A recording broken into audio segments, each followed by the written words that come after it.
애굽에 10가지 재앙이 내렸죠. 그 중에 이제 세 번째 재앙이 이 재앙이고, 네 번째 재앙이 파리 재앙이었어요. 전국에 이와 파리가 득실거리니 얼마나 고통이 심했겠어요. 그 무섭고 끔찍한 재앙에 견디다 못한 바로 왕이 모세를 부르죠. 그래, 그렇게 소원인데 그럼 가서 너희들 원하는 대로 하나님께 제사를 드려라.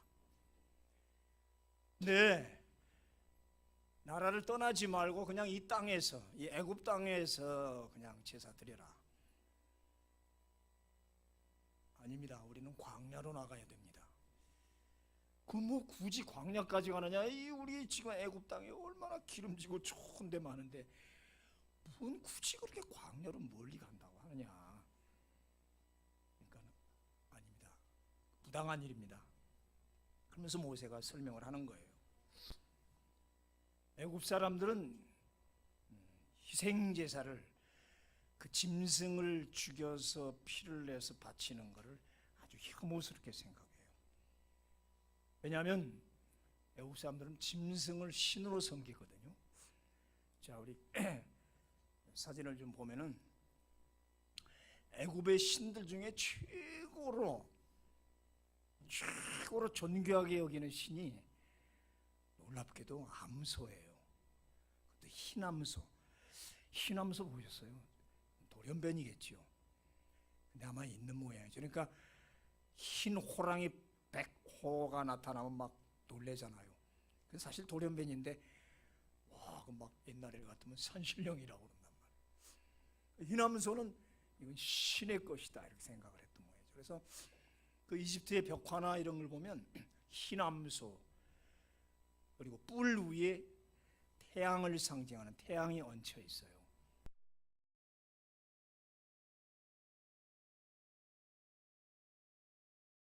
그래서 모든 이집트 벽화를 보면 저렇게 흰암소에다가 뿔 사이에 태양, 라신이라고 그래요. 아톰신, 그 태양신을 딱 얹혀서 그렇게 숭상을 해요. 박물관에 가면 저렇게 소에 대한 상이 많이 있습니다. 그 바로의 그 여왕들이나 공주들도 꼭 차림을 하면은 다른 건 없어도 소뿔, 암소뿔의 가운데 태양을 딱 얹혀서.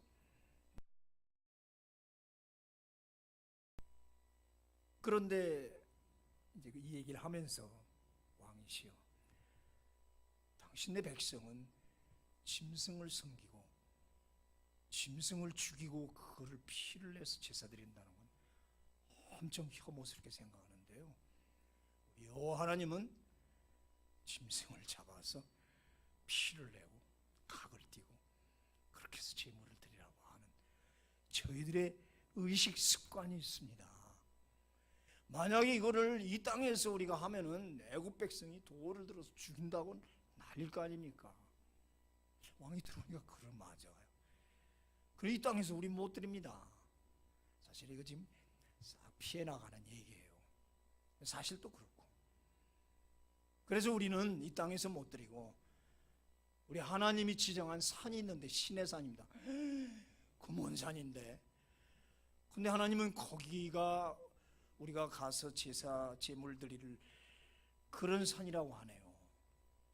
그 산을 가야 됩니다. 거기 가서 우리는 짐승 제물을 드려야 됩니다. 그런 거예요. 이방 사람들은 짐승, 소나 모든 독수리나 심지어 뱀까지 신으로 섬기는데, 여호와 하나님은 그게 미우셨는지 짐승은 잡아서 죽여서 드리라. 그러니까 이방 사람하고 전혀 다르죠. 이방 사람은 인도 가면 소가 막 파키스탄 같은 소가 지나다니잖아요. 차가 가다가 서야 돼, 소 움직일 때까지 마냥 서 있어야 돼요.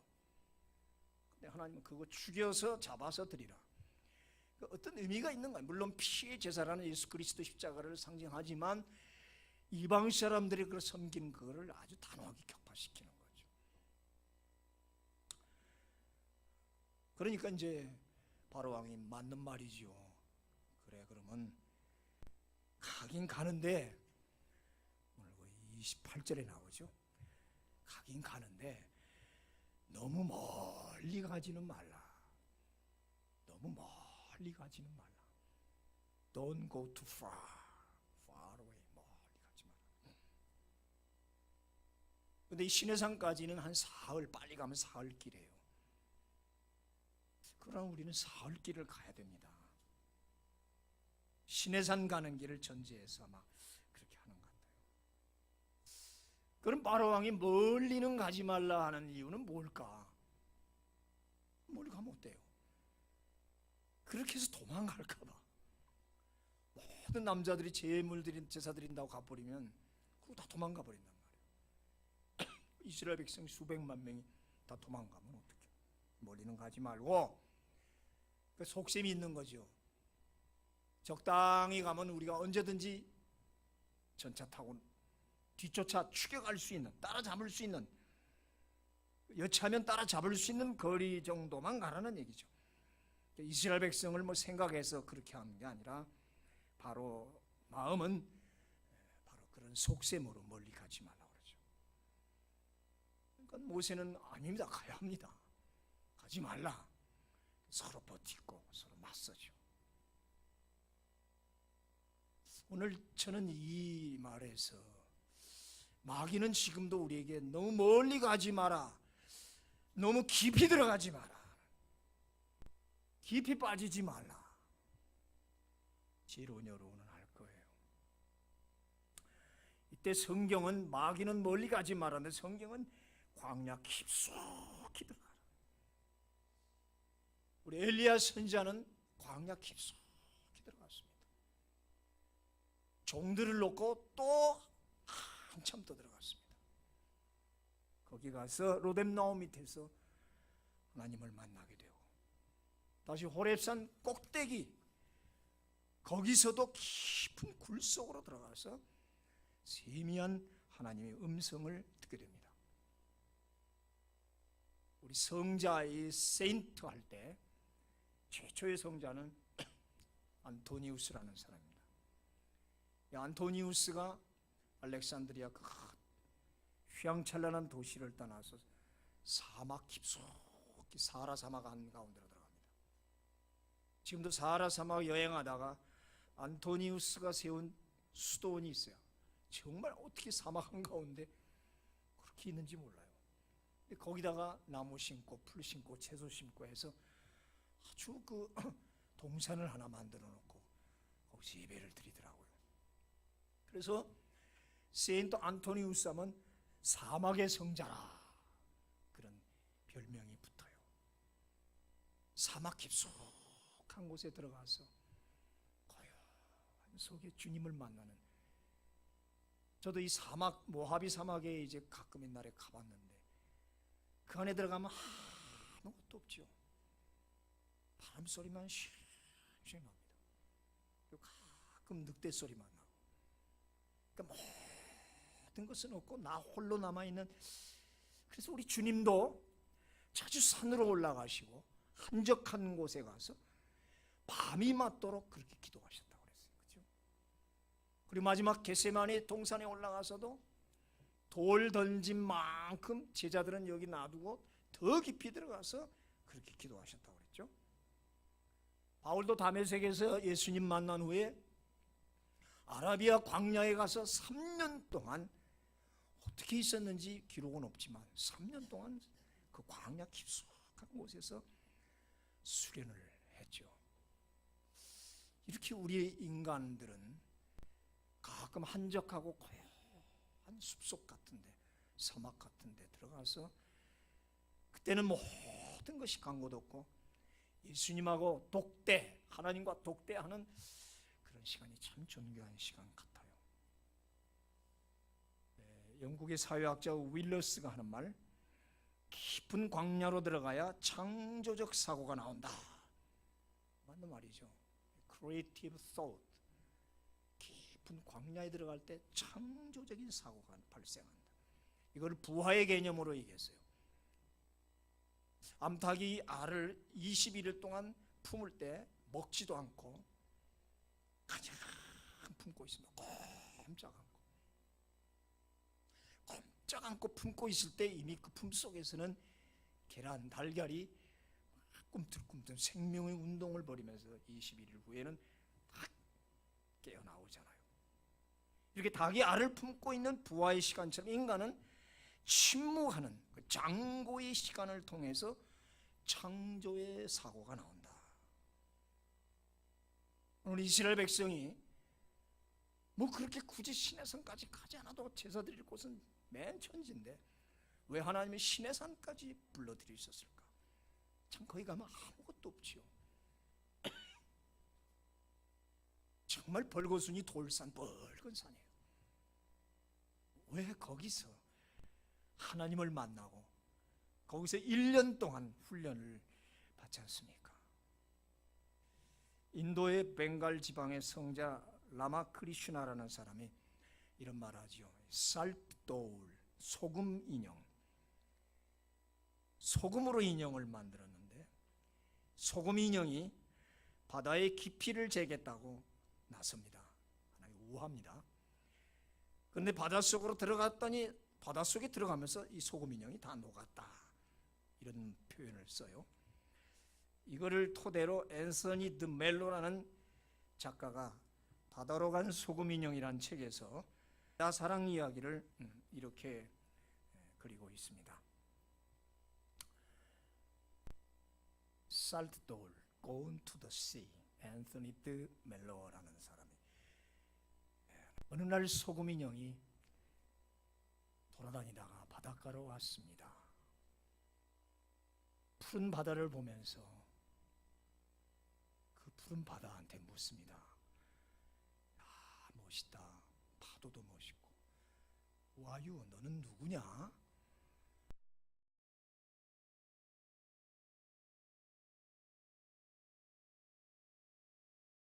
이렇게 묻습니다. 바다가, 나는 바다야. 바다? 바다가 뭔데? 글쎄, 뭐라고 설명하기 좀 곤란한데 나를 알려면 들어오려무나. 들어오라고? 들어와봐. 여기라 들어오면 알 수가 있어. 그래서 소금 인형이 왼발을 약간 두려움에 살짝 집어넣습니다. 왼발이 녹아버렸습니다. 이게 뭐야? 걱정 마. 조금 더 오른발 마저 들여봐. 오른발 또 들이밀었습니다. 또 없어졌습니다.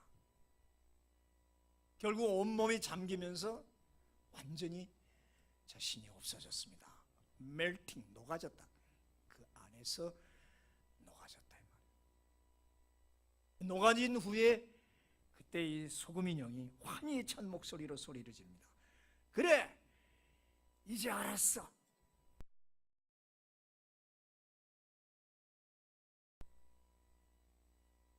내가 바로 나야.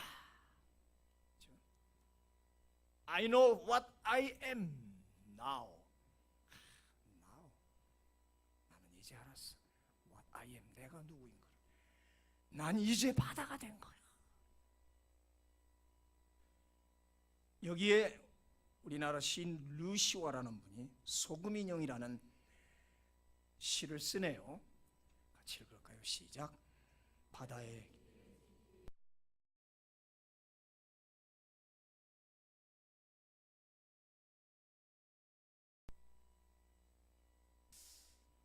진리의 깊이, 천국의 깊이, 예수의 깊이, 하나님의 깊이를 재기 위해서 말씀 속으로, 교회로, 기도 안으로, 그 진리 속으로 들어간 소금 인형 같은 나죠. 내가 뭘 재보겠다고. 하나님이 어떤 분이신가? 진리가 무엇인가? 기독교적 당신의 피 속으로 뛰어들어간 그때 나는 소금 인형처럼 그 십자가 피 속에서 녹아버렸네. 자, 이러면서 앤서니 멜로는 독자들에게 마지막 뭐라고 그러냐면 나는 지금 어디만큼 가고 있는가? 당신은 어디만큼 가고 있는가? 얕은 바닷가에서 찰싹거리는 파도 보고 마음이 졸여서 못 가네. 그러고 손만 만지작거리고 바닷가에서 수영도 못하고 괜히 비키니만 입고 왔다 갔다 하는 사람처럼. 왼발만 한번 살짝 담가봤습니까? 무릎까지만 살짝 담가도 아이고 차가워 나왔습니까? 허리까지 가도 아이고 무서워하고 튀어나오는 거 아닙니까? 당신은 어디만큼 가고 있는가? 신앙의 깊이를 묻는 거죠. 얼마나 세속을 떠나 예수 안으로 깊이 들어가 있는가? 사흘길을 건너가라. 사흘길을, 고대의 사흘길은 200리 길입니다. 200리면 상당히 멀죠. 마귀가 따라올 수 없는 성령의 깊은 곳. 성령님은 깊으십니다. 예수님은 깊으십니다. 예수를 깊이 생각하라. 히브리 3장 1절에 나오죠. 오늘 하나님 백성은 이 신의 산이 그들의 안식이에요. 고센 땅이 기름지고 얼마나 좋은 땅입니까? 430년 살았습니다. 요셉이 제일 좋은 데다가 조상들을, 식구들을 앉혀 정착시킨 곳에 430년. 거기는 하나님이 원하시는 안식처가 아니에요. 신의 산, 하나님의 산으로 가라. 이제 애굽 생활 그 긴 430년은 이제 조금 있으면 10가지 재앙 끝나면 이제 끝나는 거예요. 이제는 광야 깊숙한 그 광야 끝 선민의 자리를 틀고 거기서 부하의 시간을 체험해야 된다. 실제로 그래서 이스라엘 백성은 거기 가가지고 1년 동안 부하의 시간을, 암탉이 알을 품는 시간을 지내잖아요. 그때 율법을 주시고 계명을 주셔서 교육 잘 받고 그러고 출발하잖아요. 그러고 바로 들어갑니까? 그러고도 40년을 또 광야 속에서 깊은 장고의 시간을 보내는 거예요. 물론 이것은 징계로, 벌로 그렇게 온 40년이지만 사실은 하나님이 깊으신 뜻, 여러분들 깊이 생각하자. 왜 내게 이런 고난 40년을 주시는가? 긍정적으로 생각할 때 장고의 시간을 보내게 한단 말이에요. 그때 창조적 사고가 나온다는 거죠. 가나안 땅에 들어가면 전부 죄 짓고 전부 타락했어요. 실제로 창조적 사고는 고난받을 때 광야에서 나오는 줄 믿으시기를 축원합니다. 그렇습니다. 진짜 신앙은 뜨거운 것은 고난받을 때 신앙의 뜨거움이 와요. 난 걱정돼요. 우리 이제 식구들 다 앞으로 잘 될 텐데 난 그게 걱정이야.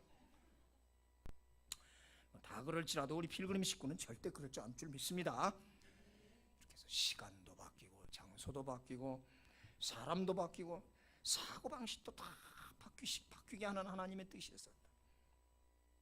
이것을 심리학에서는 텍스트와 컨텍스트 이론이라고 그래요. 그래서 이제 게슈탈트 심리학이라고, 독일 말입니다. 게슈탈트 심리학이라는 이건 여러분들 이 그림들을 많이 봤을 거예요. 소위 앞에 보이는 전경과 뒤에 배경, figure and ground, 이렇게 두 가지로 표현하는데, 보세요.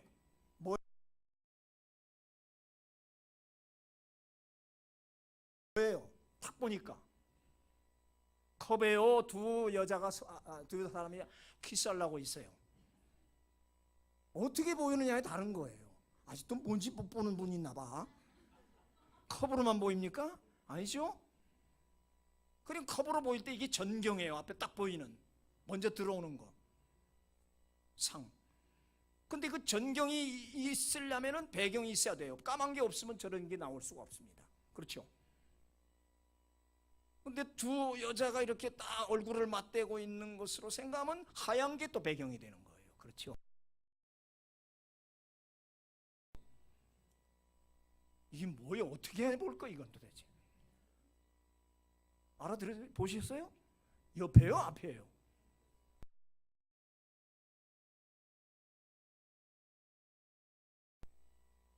우리의 이 눈이라는 것, 시각이라는 것, 이 세상과 하나님, 성경과 철학, 이성과 신앙, 이 혼탁한 세상에서 어떤 게 배경이고 어떤 게 전경이고, 어떻게 주고 어떤 게 객인지, 어떤 게 오브젝이고 어떤 게 서브젝인지를 우리는 주객이 전도되어 살고 있지 않습니까? 뭐가 문제예요? 종이 세 개예요? 갈매기가 세 마리예요?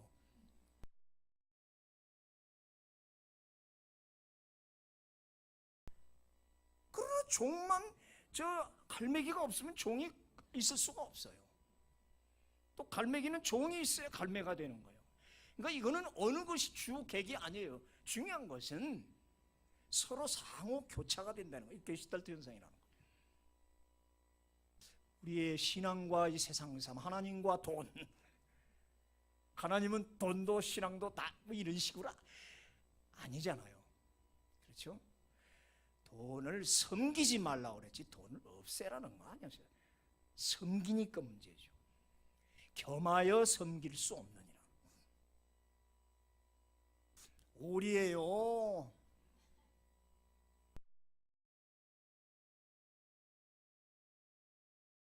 또 헤맨다. 또 하나는 뭐예요? 토끼냐 오리냐. 아가씨예요. 둥지에 지금 못 보고 있어요. 둥지에 새끼가 있는데 새가 날아가죠. 근데 이제 남자는 아가씨로만 보이거든. 새야. 참 우리 눈이라는 게 뭔가. 참 우리 눈이 뭔가 이거야.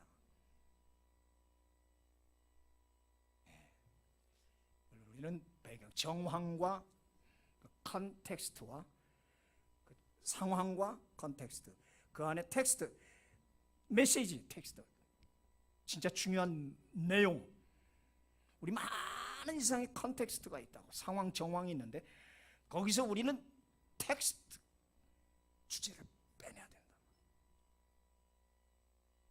그러니까 우리 세상과 이 신앙과 세상과 이 삶을 어떤 사람은 신비주의로 하나님만 아니에요. 기도원에만 가서 살고 맨날 교회만 살 거예요. 그렇다고 너무 세상만.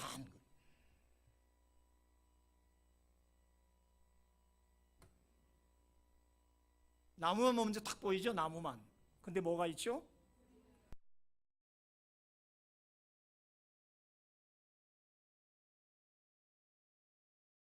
호랑이하고 하는 뭐예요? 고릴라 같죠? 고릴라. 사자와 고릴라지 무슨 호랑이야. 그러니까 먼저 딱 보이는 나무라면 그것이 전경이에요. 베르데르 그룬트라고. 그 다음 뒤에 하얀 그 짐승은 배경으로 해서 그건 힌데르 그룬트가 된다. 그러나 이것은 이게 타겟이 뭐냐? 빨간 것이. 그 다음에 이 the other. 내가 뭘 타겟으로 잡았을 땐 모든 것을 other 배경으로 처리해버려야 돼요. 하나님 타겟, 십자가 타겟, 믿음 타겟, 아멘. 예수 타겟. 내가 가진 모든 것들은 배설물로 여겨리나 그 안에서 나는 하나님을 발견하노라. 이 상황, 정황, 이 컨텍스트에서 하나님의 뜻, 메시지를 찾아내는 이 신앙이죠. 우리는 깊이 깨달아야 된다는 거죠. 광야를 지나가다 보면 구름 기둥, 불 기둥, 반석에서 물이 터져 나오고 만나와 메추라기와 희한한 전경들이 펼쳐지고 기적도 나옵니다. 아무것도 없는 광야 배경이죠. 오직 하나님의 눈은 이스라엘 백성에게 다 초점으로 가고 있어요. 그 구름 기둥, 불 기둥. 그리고 우리는 구름 기둥, 불 기둥, 생수와 만나가 와 기적이다 하지만 그것 하나의 상황, 정황이야.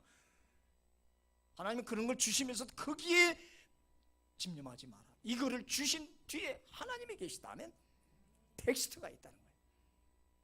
오늘 이 신사임당을 받았을 때 이 신사임당의 주인이 누구냐? 우리는 신사임당만 보이잖아요. 타겟이 신사임당인데 우리는 그 뒤에 진짜 하나님은 볼 줄 알아야 돼. 아멘. 그럴 때 이것이 상호 교환으로 우리에게 오는 축복이란 말이에요. 하나님은 그걸 원하시는 거예요.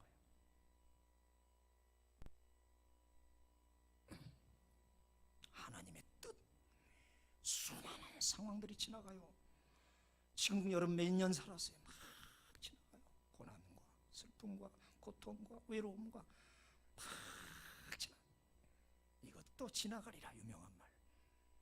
많은 상황 정황 속에서 거기서 그 하나님의 뜻을 발견하는, 거기는 오직 예수 그리스도만 존재하는, 예수 그리스도만이 생생한 전경으로 계셔야 되는, 세상과 나는 간 곳 없고 구속한 주만 보이도다.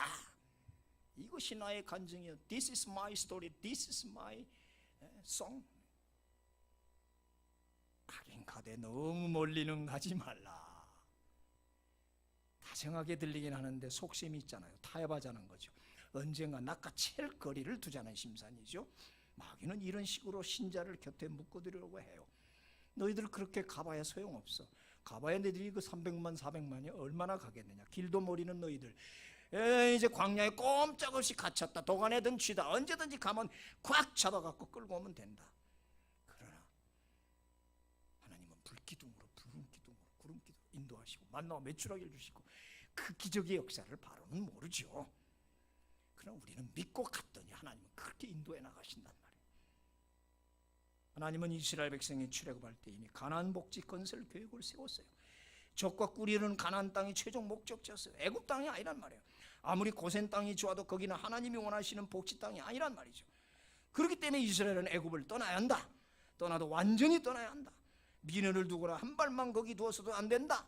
아까 소금 인형 비유처럼 한쪽은 양발을, 한쪽은 세상, 한쪽은 하나님 고치고, 물론 걸치죠. 그러나 그렇게 생각할까요? 위로는 하나님, 바른 땅에. 회색 신앙은 안 된다. 경계인 보도매는 안 된다. 완전히 탈출해야 된다.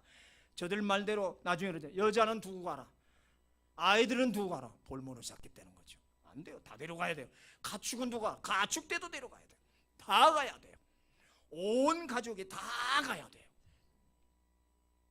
그렇게 탈출하시기를 축원합니다. 이걸 엑소더스, 탈출이라는 거예요. 별세 신앙이라는 게 그겁니다. 그래서 온 가족이 오늘은 가자 신의 산으로 이렇게 오는 거 아니에요.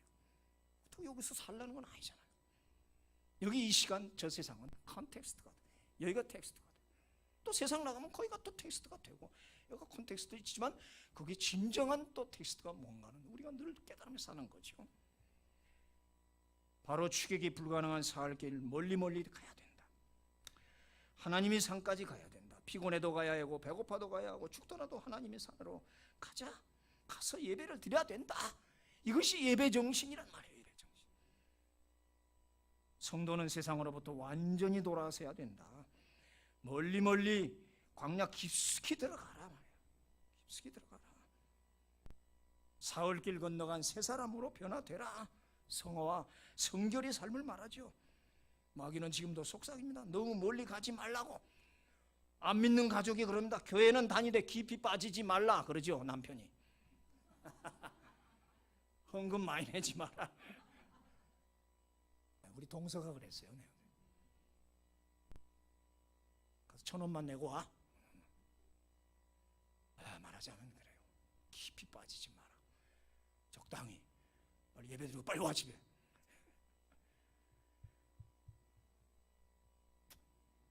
그러나 그렇지 않아요. 끝까지 달려가야 돼요.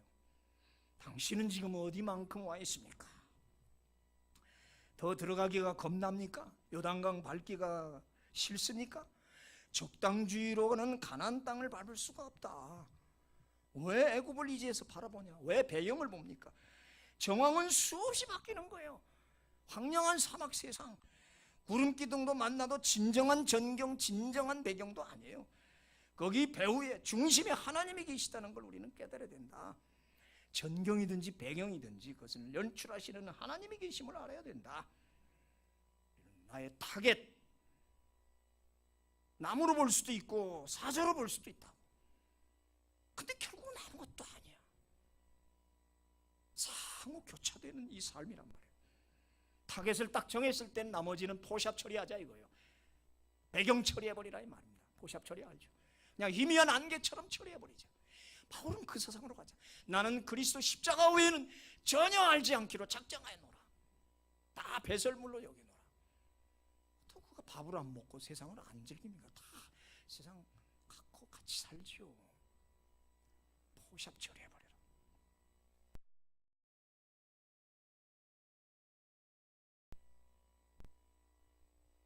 소금은 바다에 녹아 들어갈 때 제 자신을 알고 제 세계를 알았습니다. 소금은 녹아야 제맛을 내듯이 신자는 예수 안에 깊이 들어갈 때 자신을 알고 하나님의 세계를 알 수 있다. 예수를 깊이 생각하라. 히브리 3장 1절. 나도 모르는 새에 첩시파한 밤바다의 바닷물을 처벅처벅 밟고 오시는 그 예수님을 우리는 상상도 못하지만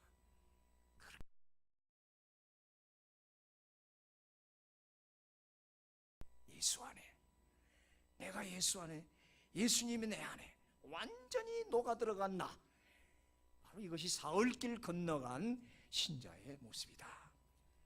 과유불급이라고 그랬습니다. 세상은 깊이 들어가고 빠지면 빠질수록 악해지고 타락하고 나빠집니다. 그러나 하나님의 세계는 영적 깊이는 깊을수록 좋고 높을수록 좋고 넘칠수록 좋습니다. 이걸 우리는 충만이라 합니다. 아멘.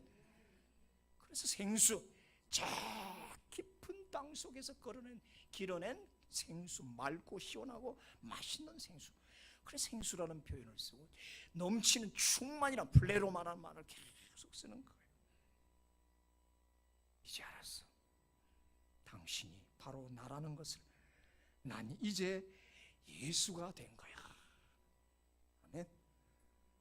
예수 안에 들어가서 진정한 예수의 모습. 나는 이제 예수가 됐어. 바울이 바로 그래서 그 말 가지고 너희는 나를 본받는 자 되라. 믿습니까? 전능하신 하나님 은혜를 감사합니다.